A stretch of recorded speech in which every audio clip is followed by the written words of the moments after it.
طرفی زن دختردار یک تین را از خود نمیکنه از روی شریعت. اما یگان چی خریده میبیاد کو همون هم طرفی کی میتید داماد میتید مهر میتید از همون مهری که دادید وقت برای خودش یگان چی میخرد باقی ماندهش برای خودش برای روزی مبادش ذخیره میکنه. این توی داماد میتید یک مراتب توی میتید تمام. و از طرفی کلین دیوان و شیفنیر و میبل و پرده و گلیم و قالین و این گپا همش عادتهای نادرست است.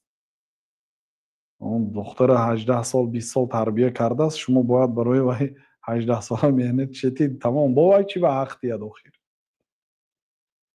دختری خودش به همه قدر مهنت کردگی به جانش برابر به شما برآورده میتید دیگه میزنید هر کار میکنید بیچاره با از بالاش پول تید با خانه خریده دادن امروز ماده شده است.